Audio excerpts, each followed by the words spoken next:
The first drop of rain hit the stoop like a clock starting. Atlas's voice, "It's bigger than your sink. Evictions rubber-stamped. Fees stacked like stairs you can't climb. Can you help us build the map?" Lena looked at Evie, at Cal, at the open notebook, then wrote one word that could change everything. Start. Before we dive in, make sure to hit subscribe, tap like, and share this video. The more voices we reach, the louder these stories become. And drop your city in the comments. Let's see where love finds us. The text was supposed to go to the plumber. Lena Whitlow stood at the cracked kitchen counter of apartment 4B, one hip pressed into the swollen drawer that never shut, thumbs hovering over her phone as the kettle rattled on the burner. It was almost midnight, the hour when the building sighed and the neighbors' televisions turned to whispers. Her daughter Evie finally slept, open-mouthed, one arm flung toward the ceiling, as if she could catch the stars that never reached their side of town. Lena's message read, "Please, I don't have it all, but if you can come by tomorrow, the sink is full of black water and Evie's medicine bottles need rinsing. I'll pay in 2 parts, I swear." She reread it, mortified. Begging came easier after a year of single parenting, but it still tasted like rust in her mouth. The plumber had already ghosted. The landlord said, "Next week." The city hotline promised a ticket number and nothing else. She blew out a breath, tucked a curl behind her ear, and hit send before she could lose the nerve. Across the room, the kettle clicked off. Lena poured water over a tea bag already used twice. The string dissolved in her fingers. She laughed, the soft, tired kind. Then her phone lit the counter with a reply. "Unknown number. What's broken?" She frowned. The plumber had a name in her contacts. This wasn't him. The area code was unfamiliar, 3 digits she'd only seen on company press releases and late-night news segments about venture funding. Lena hesitated, then typed back anyway. The sink, and my pride, and honestly, the month of April. The dots appeared and vanished. Appeared again. She wiped her palm on her pajama shorts. Unknown, can you send a photo? Something about the request was so practical it calmed her. She walked to the sink, angled the phone, and snapped the truth. Dark water with a skin of oil. A rainbow sheen that used to make Evie clap until it became their nightmare. On the ledge, orange pill bottles with white labels leaned against a chipped mug. In the reflection of the window, Lena saw herself. Thick, soft, strong, the way women get when they've carried and kept carrying, hair scraped into a half-hearted bun, a mouth that still wore red lipstick, because it was the only colour that felt like a boundary. She sent the photo. Unknown. I can fix the sink. The other 2 take longer. Lena's laugh this time had air in it. She sank onto the wobbly stool and typed, "Are you a handyman or a poet?" Unknown. I'm a man with a toolkit and insomnia. It's midnight. Are you safe? She stared at the question. For months it felt like the world had been checking doors to see which ones would give. The NICU bills that never stopped arriving, the job that cut her hours when she asked for day shifts, the husband who said he couldn't do the crying, or the quiet, or the world that looked at him like a suspect and left. Safe was a moving target. Yes, she wrote, then added, because honesty with strangers was easier than with friends. Mostly. Unknown. Address? Alarm bells. Lena's thumb hovered over the block button. The safer move was silence. The practical move was trust in a city that taught her not to. She didn't send the address. Instead, she wrote, "Evie has asthma. The smell from the water sets it off. If you know anyone who works cheap, I can make sandwiches. That's currency, right?" There was a long pause, the longest yet.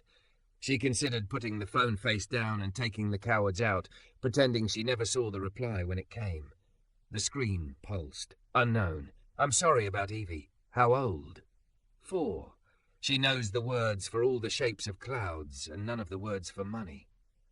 Another pause. Lena felt her own words sitting in the room. Late company. She looked at the clock. The late bus sighed past the building. Somewhere upstairs, someone argued in a language that sounded like rain. Unknown. Is tomorrow morning too early? 6 a.m. Lena shook her head at the phone like it could see her. I work the breakfast shift at Millie's on Carter. I leave at 5:30. If I don't show, she gives the tables to the college kids who move faster and don't have to call home to check on a child between coffee refills. Unknown. Understood. I'll come now. Her heart sprinted. The old fear rose of door chains and thin walls and men who said help and meant harm. She typed, "I can't open the door to a stranger at midnight," then backspaced it. She tried again, "Who are you?" The reply was slower this time, and when it came, it felt like someone shifting their weight from one story to another. Unknown. Atlas Monroe. The name sat on the screen like a headline. Lena had seen it scroll across tickers while she balanced Evie on her hip in the waiting room. Atlas Monroe, the black billionaire who built the payment platform that let corner stores take cards and church bake sales accept donations from cousins 2 states away. Atlas Monroe, who wore the same watch every interview and never raised his voice. Atlas Monroe, who once said, "There's a difference between making money and making people's lives work." Lena snorted, "And I'm Cinderella with a plumbing problem. Unknown. I get that reaction. Do you have a video doorbell?" She didn't. The landlord promised them when the crime map bloomed red last winter. Instead, she sent a test. "If you're Atlas Monroe, what did you say on CNN about late fees?" Another pause. Then, that they tax emergencies, that they multiply panic. Her fingers went cold. She'd heard that line while Evie slept in her arms in the ER, a television bolted to the ceiling, whispering through closed captions. She put a hand to her chest. "Why would you fix my sink?" Unknown. "Because I can. Because a friend once told me that if you are up when the city is down, you carry something." "You a billionaire and a poet," Lena typed, and let the smallest smile slip across her mouth. "If you really come, I'm putting the chain on and talking through it, and I have a pan I can swing like a bat if you're a liar." Unknown. "Fair enough. 5 minutes." Lena looked around the apartment with a speed that made her dizzy. She tugged the hem of her oversized sleep shirt, knotting it at one hip. The mirror over the stove had a smear of Evie's fingerprints in the corner, shaped like a cloud. Lena wiped it with the edge of a dish towel and then stopped, laughing at herself. She put on a bra. She told herself that wasn't for him. It was for dignity. She stepped into Evie's room, a patchwork of thrift store animals and hand-drawn stars on the ceiling. Evie snored, the soft whistle that had made Lena learn to sleep with one ear. 5 more minutes of quiet. Lena whispered to the dark, "And I'll trade you a lifetime of good coffee when you're grown." The knock was softer than she expected, polite, as if the knocker knew that much of the city's pain slept in any given hallway. Lena slid the chain on, opened the door the inch the chain allowed, and peered out. The man in the corridor wore a navy hoodie and a cap pulled low, the brim shadowing eyes that still seemed to hold light. He held up his phone, the texting screen bright, her own words mirrored. Then he held up his driver's license in a clear wallet. The photo matched the man from the interviews, but the expression was different, less composed, more present. And he carried a squat black case that looked like it held tools or small instruments. "Ms. Whitlow?" he asked, voice low enough not to wake the building. She kept the chain on. "If you're selling something, I don't buy miracles." "I don't sell those," he said. "They always cost more later." A real smile tugged at her mouth despite herself. "And you fix sinks?" "Badly," he admitted. "But I know enough to get you to Sunrise. And more importantly, I know the city inspector who can make your landlord act. I told you, insomnia, it's a dangerous drug. You end up scrolling tenant codes." Lena listened for the lie. She had gotten good at hearing where the voice thinned. His didn't. Behind her, Evie coughed once in her sleep and rolled over. The oilskin scent from the sink kissed the air. "Chain stays on," she said. "You can talk me through it from here." He nodded, accepting her boundary as if it was the law. He set the tool case down, unclipped the latches, and slid a small pump, a plastic bucket, and a length of clear tubing into view. "We can bypass the trap for tonight," he said. "Drain the worst of it into this. Seal it, set it on the fire escape until morning, then bleach the basin and run a boiling flush with a baking soda cap. It's not a solution. It's a night without poison." 1,000 small humiliations lived in Lena's body, but this wasn't one of them. This was relief, shaped like a plan. "Tell me what to do." He gave her steps in a voice that could have been a lullaby if the content wasn't pipes and seals. She worked while he kept count, sweat gathering at her hairline, her shoulders strong and sure and real under the thin cotton. He never made her feel watched. He made her feel like people felt in the stories Lena used to love, like a character with agency who could change things by moving her hands. When the last of the black water surged through the tube and into the sealed bucket, Lena's knees finally trembled.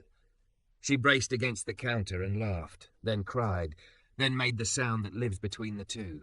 He didn't fill the silence with words. He let it be. "Thank you," she said finally, looking at him through the gap. "I don't. I didn't expect the night to give me anything but more night." He nodded once. "You shouldn't have to expect that." They stood there, door and chain and hallway between them, and something settled, like the city shifted its weight off her chest by a fraction of an inch. "Tomorrow," he said, "I'll text you at noon. We'll make calls. Landlord, inspector, and if you're comfortable, a pediatric friend about Evie's meds. I won't move without your yes." Lena swallowed.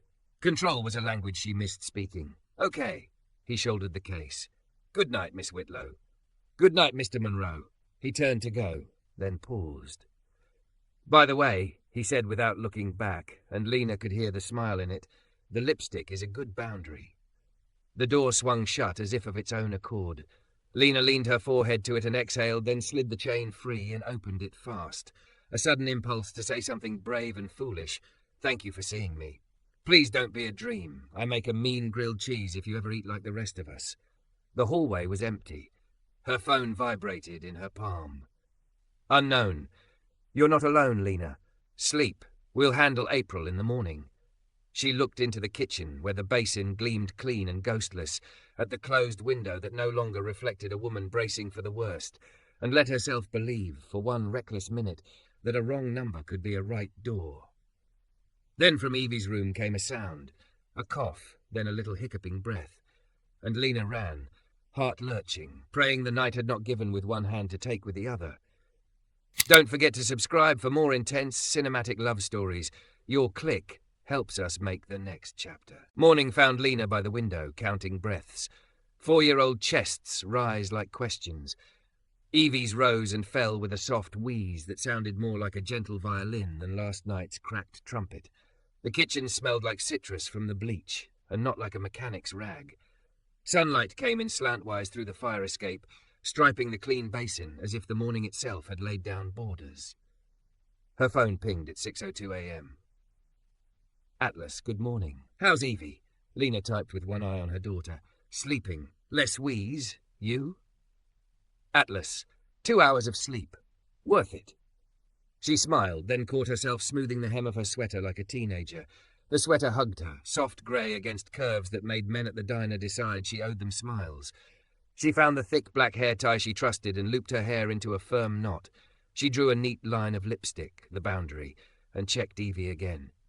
"You're a cloud," she whispered, touching the tiny curl of hair at her daughter's temple. "Cirrus, thin and strong where the wind is loud." Evie stirred. "Cinnamon toast?" "Always. Nurse's orders." They moved like a practiced duet. Meds measured, nebulizer mask transformed to a rocket ship, cinnamon scent covering the lingering bleach. The apartment's cheap clock coughed them toward time. Lena tucked Evie's inhaler and a spare mask into the tote with a unicorn keychain that had lost its horn. She slid the red rent-due envelope out of sight, one victory at a time. At the door, Evie reached up to touch Lena's mouth with small, serious fingers. "Red means no one gets to make you cry." "Exactly," Lena said, throat thick.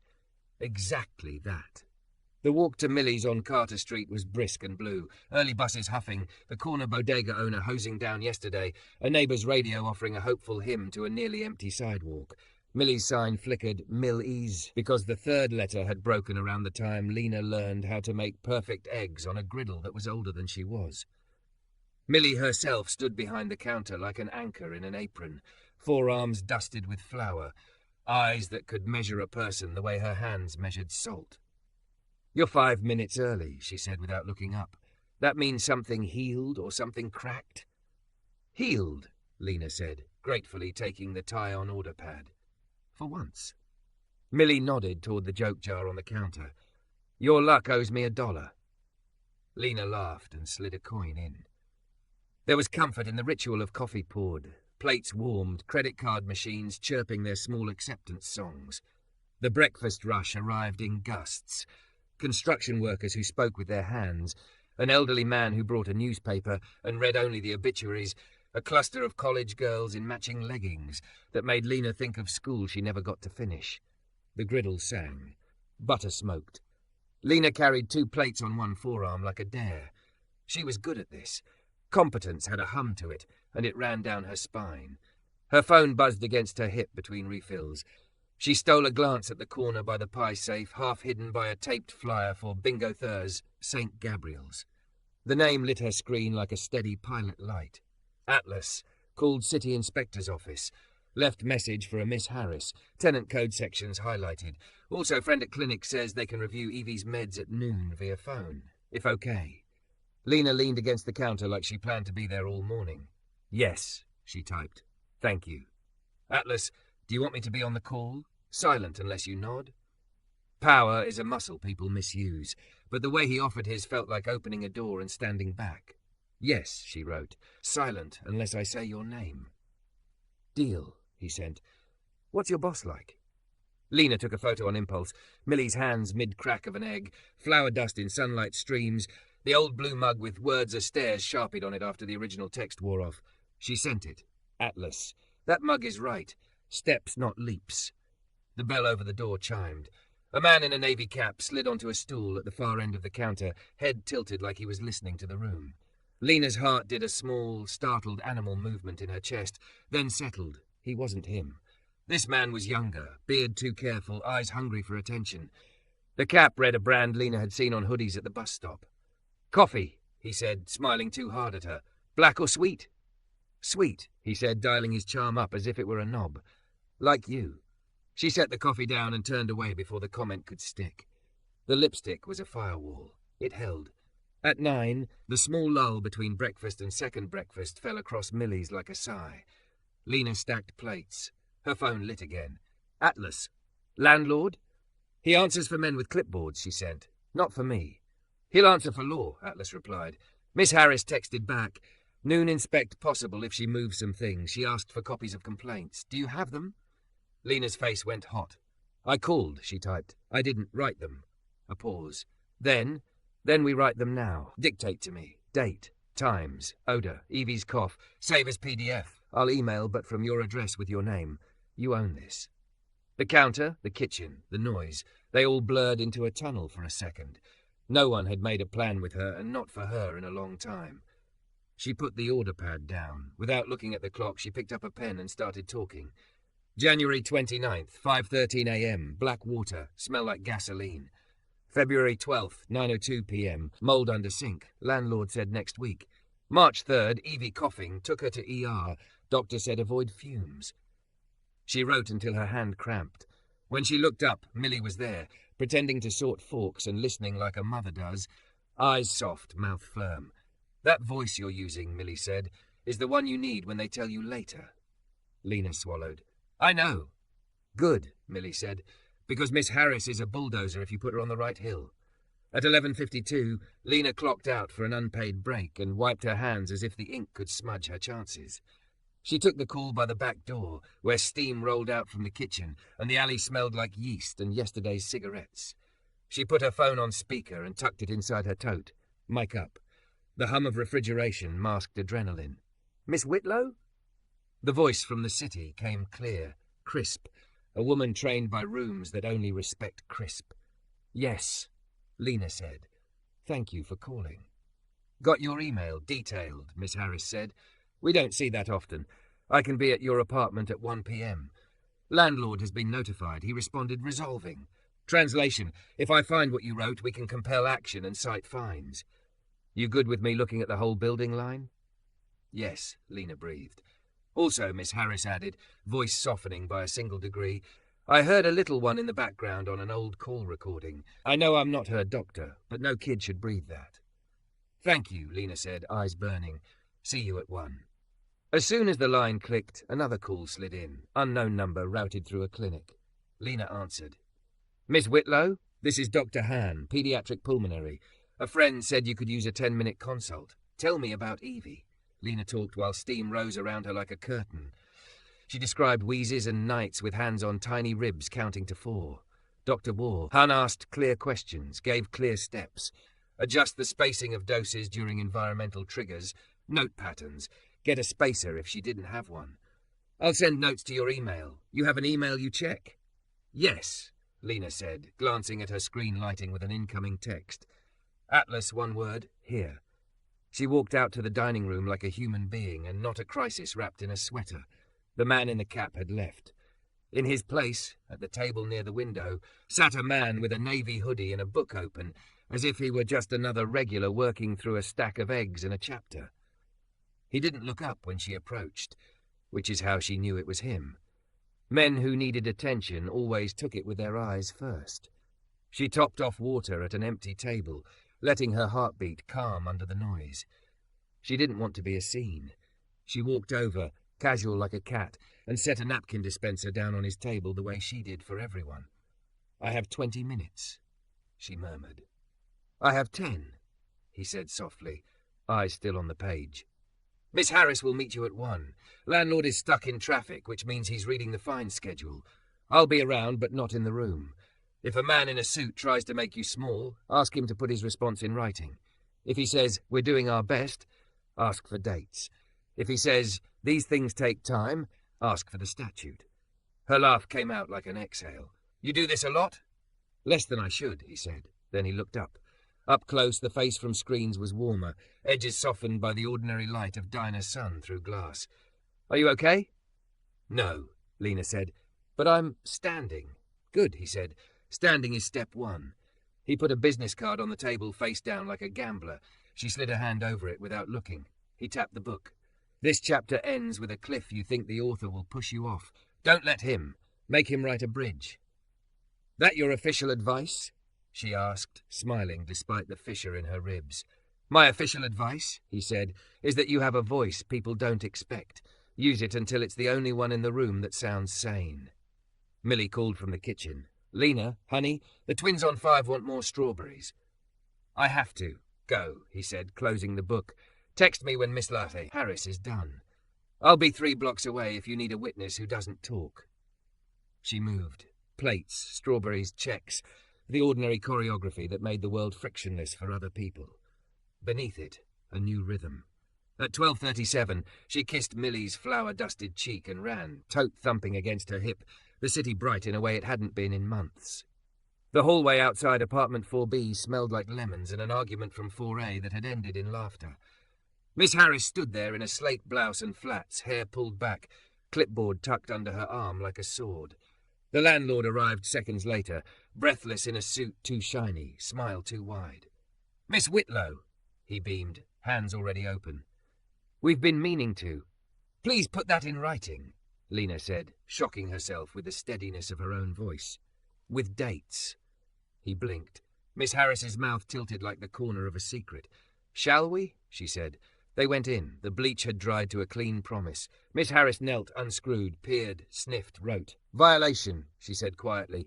And here. And here. The landlord's smile slid like an egg off a too-cool pan. We'll get a man in today, he said quickly. My best guy. Names and licenses, Miss Harris said, not looking up. No guy. Licensed plumber only. Fines daily until proof of repair. Lena stood taller without moving. She felt the building shift, a kind of groan that could have been sorrow or relief. The inspector straightened, eyes on Lena. Your documentation helped, she said. You should teach a class. Lena laughed, startled. On complaining? On speaking in receipts, Miss Harris said. It's a language. Her phone buzzed in her pocket. A new message from an unknown number. No, not unknown. The clinic. Dr. Hahn's notes arriving like a small tide. Another buzz. Atlas. Atlas.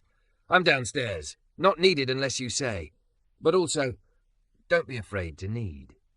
Lena looked at Miss Harris, at the landlord who was now tapping a frantic message into his phone, at the clean sink that gleamed like a promise kept. She walked to the door, opened it, and saw him at the end of the hall, a silhouette against the square of light from the stairwell window. She lifted a hand. He didn't come closer. He lifted his in answer, a small salute that said, I see you. I'm here. Your voice did this. Behind Lena, Evie coughed once and then called, Mama? Just that. Just the whole of the world in a question. I'm here, Lena said, turning back into the apartment where the inspector waited and the landlord wilted and the day had decided, for once, to be on their side. She touched the lipstick at the edge of her mouth like a soldier checking armor and stepped into her own next sentence. The plumber arrived before sunset, thick forearms, licensed badge, and a respectful nod. Miss Harris hovered long enough to see the permits, then left with a firm shake of Lena's hand and a reminder, document the repair. If they cut corners, we cut checks out of them. Evie sat cross-legged on the couch with crayons and a plastic stethoscope, solemnly listening to her stuffed rabbit's lungs. He breathes nice, she announced. Lucky rabbit, Lena said, and tried not to cry again. The job took 2 hours, 2 false starts, and 1 triumphant gurgle that sounded like a bathtub singing. The plumber showed her photos from his phone. Rotted gasket, corroded trap, a wad of hair, and something that looked like a coin from a lost arcade. Clean, he said finally, wiping his hands. Smell will linger a day. Boil water like you did. You did good. She signed the work order with hands that didn't tremble. The landlord, boxed into civility by fines and a bulldozer named Harris, kept his voice humble. Let us know if anything else. In writing? Lena said pleasantly. In writing, he echoed, chastened. When the door shut on the repairman, quiet swelled. Not the eerie quiet of worry, but the rare kind that has room in it. Evie tugged Lena's sleeve. Can we go outside? Clouds are making shapes. They went to the small park 3 blocks away, where the slides had been painted more times than anyone could count, and the benches held the history of every couple that ever swore they were forever. Evening was the city's soft hour. Men in work boots walked like they'd left miles behind. 2 aunties argued joyfully about the correct way to peel mango. A teenager practiced free throws with a focus that made the air attentive. Lena sat while Evie climbed. She should have been texting thank yous. She should have been checking Dr. Hahn's email for dose spacing. Instead, she watched her child breathe, steady and curious, a small scientist in a pink hoodie. There was a taste of copper at the back of Lena's mouth. Always, now, the tell of adrenaline, but it didn't dominate. Her phone buzzed. Atlas, may I bring something? She typed. What? Atlas, a spacer for the inhaler, and a cinnamon bun from a place that doesn't skimp on cinnamon. You can't keep buying us things, she wrote, the words knee-jerk pride wrapped in politeness. I can pay. Atlas, I heard that in your voice earlier. I want you to have what helps. Money is one way. I have others. She stared at the message. Evie whooped from the top of the slide, a sound that felt like the right answer to most questions. Okay, Lena typed. Bench by the rusty elephant. He came walking instead of arriving like any neighbour late for nothing, in the same navy hoodie, a paper bag under one arm, a small pharmacist's bag under the other. He paused before he sat, asking with his eyes. She nodded. He sat 2 human inches away, the distance that says I'm here without saying I'm owed. He passed her the spacer and a folded instruction sheet. Dr. Hahn said this one is sturdy. Lena turned the plastic in her hands, feeling the weight of something both simple and miraculous. Thank you. He set the paper bag on the bench between them. Sugar scent puffed out and made every child within 10 feet look over like a school of minnows. Evie, at the bottom of the slide, saw the bag and rocketed over. Mama? Guest pastry, Lena said. Say thank you to Mr. Monroe. Thank you, Evie said with solemn authority, eyes already big. Can we share? Mama needs sugar. It makes her less serious. Oh, does it? Lena said, laughing. Who told you that? Millie, Evie said through a mouthful. She said Mama laughs like a door opening when there's sugar. Traitor, Lena muttered. Atlas smiled into his lap. He watched the way Lena cut the cinnamon bun into fair quarters and saved 1 piece for later, wrapped precisely in a napkin like a note. Why are you doing this? Lena asked quietly when Evie ran back to the slide, fingers sugar shiny. Really, the sink, the inspector, the bun. He didn't perform sincerity. He set his elbows on his knees and looked at the basketball court the way men who lead meetings look at their team, steady, expecting what's best. A long time ago, he said, my mother and I boiled water to sleep. Our pipe broke and my father was gone, and a man named Mr. Ortiz from across the hall came with a bucket and a patch kit, and a laugh that scared roaches into repentance. He didn't ask for anything, but we said yes to everything after that. Someone carried us an inch, and that inch turned into a mile over a decade. Lena let the picture land in her, a boy who grew into a man who learned where leaks start. Some inches, she said, feel like oceans.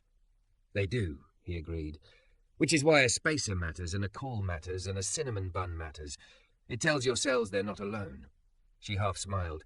You do realize you speak in poetry like other people breathe. Occupational hazard, he said dryly. I get paid to convince capital to act like it has a conscience. They sat in a comfortable silence while Evie named the clouds for them. That one's a dragon. That one's a hippo. That one is a cinnamon bun again. When the park lights clicked on, a cool wind lifted. Lena zipped Evie's hoodie and tucked that saved quarter-piece into a pocket like a talisman. Home, she said. Evie negotiated for 5 more minutes and received 3. They walked the 3 blocks as a trio without deciding they were one. At Lena's building, Atlas stopped at the outer door. May I ask a nosy question? If it's too nosy, you can make a face and I'll apologize. Ask. What do you want next? Not for Evie, for Lena.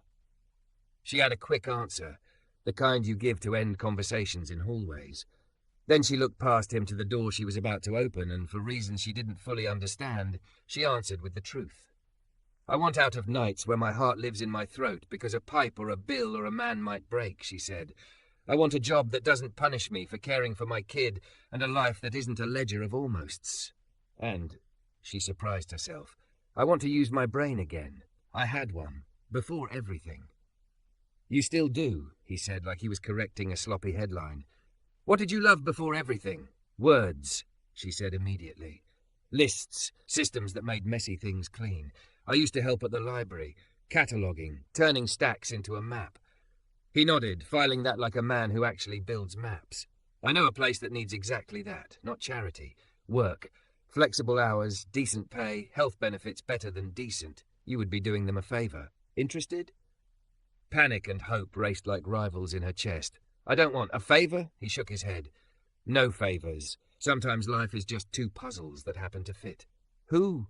Lena asked. A foundation we fund, he said. Everly House, Community Resource Hub. They're drowning in intake forms and stories that need sorting. They need someone who speaks receipts and knows how not to lose people inside paper. Lena laughed, a quick burst. I am fluent in receipts. I noticed, he said, mouth quirking. If you say yes, I send an email. You decide the rest. No pressure. She felt the shape of the door she had been pressing against for months. It had hinges. It might swing. I'll think on it. Good, he said. Sleep on it. Let your nervous system vote. Evie yawned theatrically and used Atlas's sleeve as a handrail for a second while she hopped up the stoop stair. Mr. Atlas, she said, trying on the syllables like a new shoe, can we look at clouds again tomorrow? If your mama says so, he said. Mama says. Evie looked up at Lena with wide eyes. Can we? We can, Lena said, surprised by how right the answer felt. If the weather cooperates. The weather owes you, Atlas said lightly. I'll text. He didn't ask to come up. He didn't linger to make it a moment heavy with meaning. He touched the brim of his cap like a gentleman in an old movie and walked back toward the park, hands in pockets, posture saying nothing except, this is safe, this is yours. Inside, bedtime was a dance Lena knew by heart. Bath, teeth. A book about a caterpillar who went everywhere he shouldn't and still grew. Evie's lashes fluttered. Mama? Yes, Star. Today was a different kind of day. It was, Lena whispered. We made it different. She stayed a minute after Evie's breath evened, not because she was afraid to move, but because it was holy to watch something small be safe. Then she went to the kitchen. The sink gleamed like a promise delivered. She put the kettle on because some habits you keep even when you don't need their heat. Her phone pinged. An email from Everly House with the subject line, Systems Coordinator, Flexible. The body was brief. Atlas Monroe suggested we speak. Your documentation impressed a city inspector, and that is a feat we value. If you're open, could we talk this week? She pressed her lips together to hold the strange animal in her chest that wanted to bolt toward joy. She typed back, yes, I'm open. Another ping. Atlas, proud of you, not for saying yes, for knowing you had one to give. She leaned against the counter, the cool laminate kissing her hip, and stared at the ceiling as if answers might be chalked there like the names of clouds. The night didn't press in. It made room. She thought of the first wrong text, rust and desperation and a sink full of dark. She thought of a man at her door holding tools and boundaries. She thought of Miss Harris with a clipboard like a sword, and Millie with a flour-dusted laugh, and Dr. Han with notes that felt like a hand at the small of her back. She wrote to Atlas. You know, I almost didn't send that text. Atlas, I know. Most bridges begin with almost. She set the phone down and poured the tea. The steam rose like a quiet hallelujah. At the table, she opened a notebook that still smelled faintly of school supplies and wrote a heading in neat block letters, April, receipts. She listed what had changed, and for the first time in months, the list wasn't an indictment. It was an inventory of grace with dates and names and phone extensions. From Evie's room came a murmur and then silence. Outside, a bus sighed and kept going. The city didn't know it had witnessed anything. But in apartment 4B, a woman in red lipstick drew a line under a day and believed it. The line would hold. Her phone buzzed one last time, and she let herself read it slow. Atlas, tomorrow, same clouds, bring your serious laugh. By morning, the city had put on its bright, pretending face, and Lena had to remind hers to follow. She dressed like a sentence she meant to finish. Black knit dress that hugged where life had made her generous, a graphite cardigan that made her look like a person with sharpened pencils, and the red that turned her mouth into a held line. Evie watched from the table, swinging socked feet and building a tower of cereal rings on her finger. You look like a teacher, Evie declared. A student, Lena corrected gently, smoothing a stray curl into a firmer knot. Someone who learns how to make messy things make sense. Evie lifted her hand. High five for sense.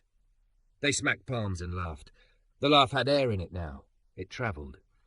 On the way to pre-K, clouds low and undecided, Lena rehearsed answers. Strengths, lists into maps. Weaknesses, forgetting to eat when the list is long. What she wanted, the next right inch. She kissed Evie's forehead on the school steps and promised cinnamon toast diplomacy at pickup. When the teacher, Ms. Rivera, mentioned a field trip form, Lena said, Email me. I'm checking it now, and felt a small thrill at the simple grammar of a future she could meet. Everleigh House lived in an old brick that had learned new tricks. Wide doors, a ramp that actually worked, a corkboard with hand-lettered signs that sounded like a neighbourhood coaching itself. Names we use. Names we refuse. If you don't have ID, you are still somebody. A bell chimed honest and low when Lena pushed through. The lobby smelled like coffee and copier heat and a faint thread of lemon oil that reminded her of libraries that trusted her with spines. A woman with strong forearms and a deep blue pen tucked behind her ear looked up from a front desk stacked neatly with intake folders. You must be Lena, she said before Lena could introduce herself. I'm Millie Kay. Not your Millie, different Millie.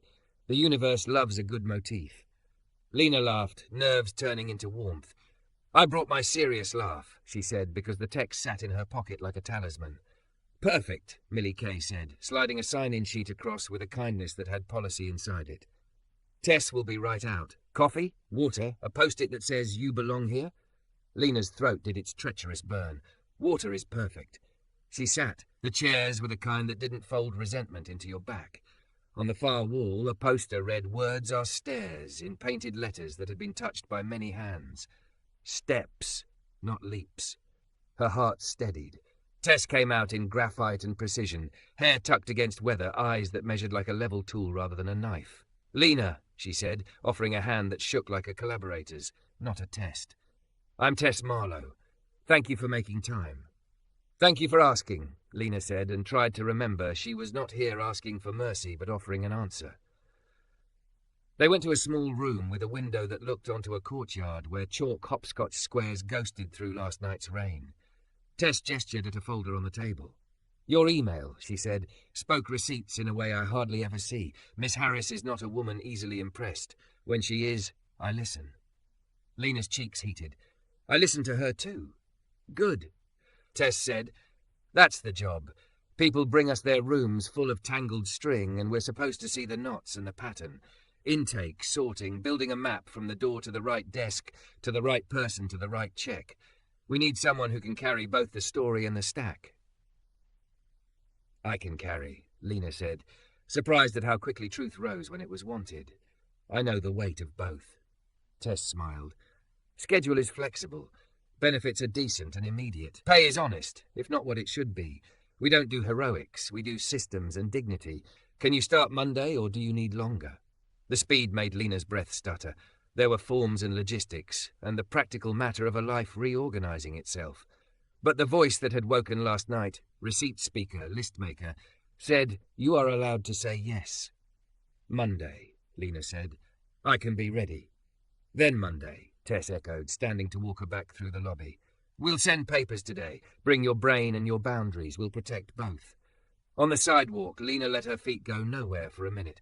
She texted one word to the thread that had started with a wrong number. Hired. Atlas. Knew it. Proud of you. Not for the outcome, for the verbs you used to get here. She pocketed the phone because if she read it again she would cry, and she wanted to buy celebratory apples with dry eyes. The bodega bell chimed as she entered. Mr. Farid, thin as a bookmark and twice as useful, beamed. "Miss Lena, the air is different around you." "It is," she said, picking the crispest Honeycrisps. We tilted it. He added a small carton of milk to her ban asked and waved off her objection. "Neighborhood dividend," he said. "Pay it forward to whoever walks in bent." She paid forward immediately without meaning to outside when a woman on the corner tried to fold a stroller with one hand and her hope with the other. "Here?" Lena said, stepping in, finding latches with fingers that had learned 1,000 small mechanisms. The stroller yielded. The woman exhaled like the city had been holding her in its fist. "Thank you," she said in a language Lena didn't know, but a gratitude she did. The apple tasted like a decision. She picked up Evie early and took the long way home by the river, because you were allowed to linger in a city that had stopped trying to drown you, even if only for an hour. Evie narrated the world, a boat that was a dog, a scarf that was a stream, 3 geese who were clearly executives late to a meeting.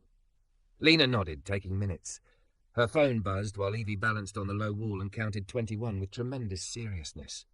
"Atlas, small wrinkle. My comms team saw a blog. Someone snapped a photo in the diner yesterday. Nothing mean, just a caption. Atlas Monroe eats eggs where we eat eggs. It'll rise and fall, but I want you to hear it from me before the tide finds you." Lena felt the temperature change inside her skin. The old fear, the one shaped like men who arrive uninvited, had a cousin, attention. "Will people come?" she typed, watching Evie make each number its own victory. "Atlas, maybe 3, maybe none. Internet has a short memory if you starve it. If you want, I can have someone talk to the owner about not letting folks gawk."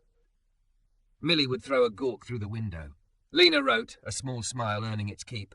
"I'm okay. Thank you for telling me." Atlas, always. For a beat, she let herself imagine a different life, one where her name might show up in someone's search bar because she'd done something that bent light instead of because she'd stood near someone who did. The imagining didn't hurt. It glowed. A siren wound somewhere blocks away and unwound. Evie's breath stayed easy. The weather owed them and was paying on time. Back home, the sink stayed obedient and quiet, as if chastened by consequence. Lena put water on for tea because good habits could be kept even when crisis didn't require them. She opened her email to a breeze of documents from Everly House. W4, direct deposit, benefits overview with a line that made her sit back, dependent care reimbursement. She laughed, once, shocked at the thought of being paid back for anything. Miss Harris had written too. "If landlord backslides, text me, fines double. Keep your receipts." A bulldozer on a hill, engine idling in the best way. When the door knocked, the exact polite knock she now associated with good disruption, Lena assumed it was a neighbour borrowing sugar. She opened with her body angled, because a life taught by caution has muscle memory. A man she hadn't seen in months stood there, hat twisted in his hands like a confession. The face that used to smile with its eyes didn't smile at all now. He looked thinner. He looked like a long winter. "Cal," Lena said, the name tasting of old coffee gone cold. Evie's father, a man who left because he couldn't stand the sound of his child fighting for breath and hated himself for it and chose distance over the mirror of his own failure. "I heard about the inspector," he said, as if this were a neighborhood where information traveled as easily as buses. "And that, he, Atlas Monroe, has been around." The vowels stretched like he didn't know where to put them. Lena's spine didn't curl the way it used to when he appeared in memory. It lengthened. "How did you hear?" He shifted. "Marcus at the barber shop showed me a post. Folks talking like it's a fairy tale down on Carter. I came to see Evie, and to say I'm—" He swallowed the old story he'd told himself to survive his absence. "I'm sorry," he managed. "I was cruel to the kindest person I know." Lena watched a dozen old reels try to roll. She pressed stop. "Evie is napping," she said. It was true. The constellation of routine had aligned and the small planet was at rest. And apologies are receipts when they come with repair. "I can repair," he said too quickly, then slower, honest. "I want to learn how." "You can start," she said, "by listening, and by not making this about a man with a bank account and a headline." His mouth twitched into something that could grow into humility. "I used to be the headline in my own life," he said. "Now I'm not even the byline." "Welcome to the human condition," Lena said dryly, then surprised herself with a small clean laugh. "Come back at 6. We'll talk on the stoop. Bring your sober. Bring your phone off. Bring a list of what you can do on Tuesdays." He looked stunned. "Tuesdays? Pick a muscle, Cal.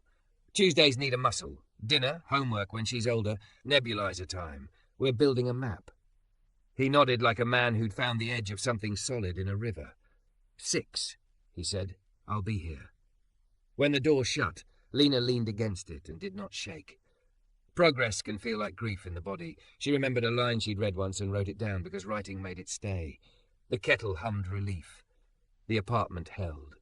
Her phone buzzed. Millie, hers, with a photo of the pie case and the caption, "You left your sense of humour under the lemon meringue. Come get it."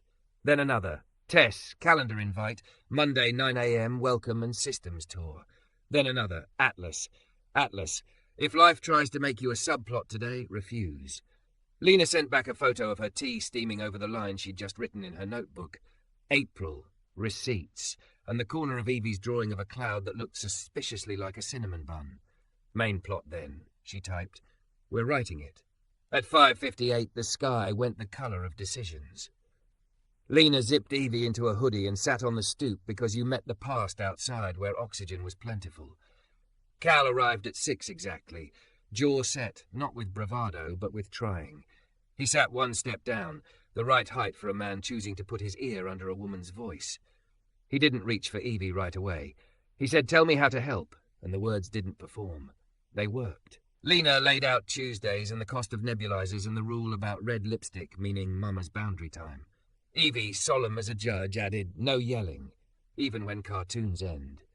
Cal nodded, eyes wet, mouth steady. "No yelling, even then." Halfway through making a schedule in a shared note, Lena refusing to be the only scribe of their future, her phone vibrated with a call she didn't expect. Name bright on the screen like a flare, Atlas.